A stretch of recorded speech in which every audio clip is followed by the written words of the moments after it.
Everyone. सो अब हम पढ़ने जा रहे हैं नेशनल कमीशन फॉर एसेस। ये एक कॉन्स्टिट्यूशनल बॉडी है। ये कॉमनली एमसीक्यूज में पूछा जाता है कि कौन सी बॉडी कॉन्स्टिट्यूशनल है और कौन सी नॉन कॉन्स्टिट्यूशनल है। So it is a constitutional body formed under article 338।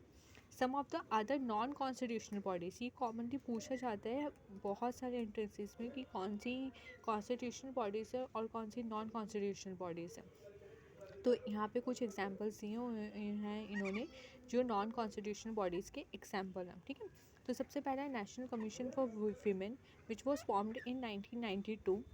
Second is national commission for minorities which was formed in 1993। Then the National Human Rights Commission, which was formed in 1993. Then National Commission for Protection of Child Rights, which was formed in 2007. Now we will going to study about evolution of the commission कि ये जो commission है ये कैसे कैसे बनी। तो originally थी 338 आर्टिकल के अंतर्गत ये कमीशन बनाई गई थी, जिसका काम क्या था कि एक स्पेशल ऑफिसर अपॉइंट किया गया था जो जितने भी मैटर्स होते हैं एससीज और एसटीज़ के अकॉर्डिंग उन सबको इन्वेस्टिगेट करना और उन्हें सेफगार्ड प्रोवाइड करना। ठीक है, he was designated as the commissioner for एससीज and STs and assign the said duty. 338 में एससीज और एसटीज़ दोनों के लिए था, लेकिन 1978 में क्या हुआ कि एक गवर्नमेंट ने एक रेजोल्यूशन के तहत एक मल्टी मेंबर कमीशन बना दिया, जिसमें जो दोनों के लिए था एससीज और एसटीज़ के लिए, और जो ऑफिसर ऑफ कमिश्नर था वो एससी और एसटी दोनों के लिए था।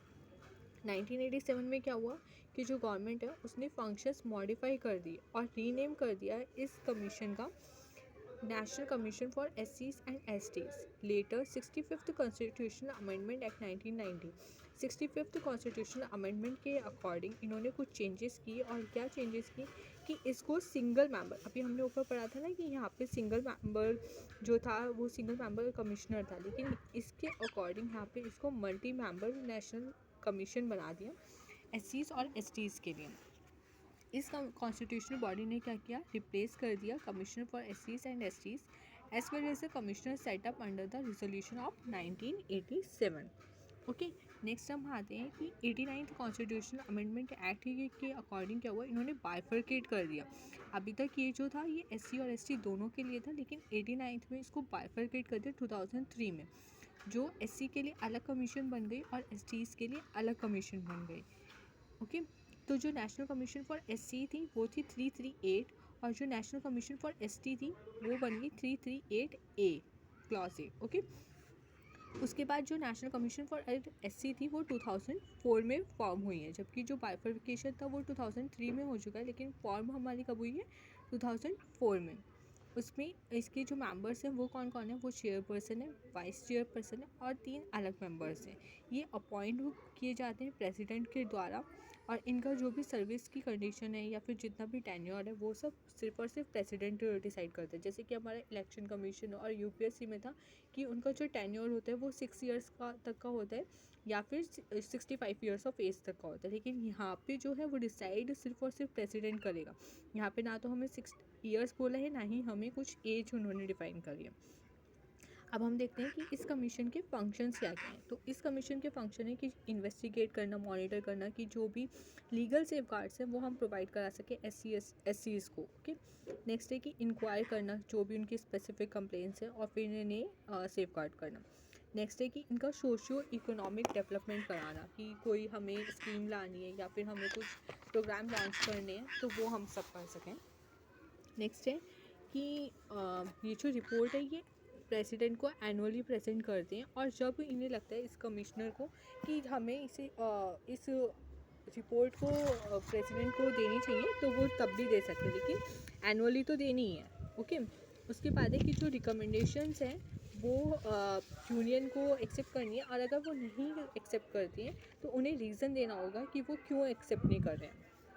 फिर रिपोर्ट ऑफ द कमीशन, यहाँ पे इन्होंने दोबारा से भी बताया कि जो कमीशन है वो एनुअली रिपोर्ट देता है, और जब उन्हें लगता है कि व्हेन इट थिंक्स नेसेसरी तब भी वो अपनी रिपोर्ट प्रेसिडेंट को दे सकते हैं। जो प्रेसिडेंट है वो फॉरवर्ड करेगा जो रिपोर्ट है यूनियन के साथ और साथ में स्टेट गवर्नर को। जो स्टेट गवर्नर है वो स्टेट गवर्नमेंट को स्टेट लेजिस्लेचर में बताएगा रिकमेंडेशंस कि हमें ये रिकमेंडेशंस बोलिए, और एक मेमोरेंडम पास करेगा अगर वो उस रिकमेंडेशन को एक्सेप्ट क्यों नहीं कर रहे हैं।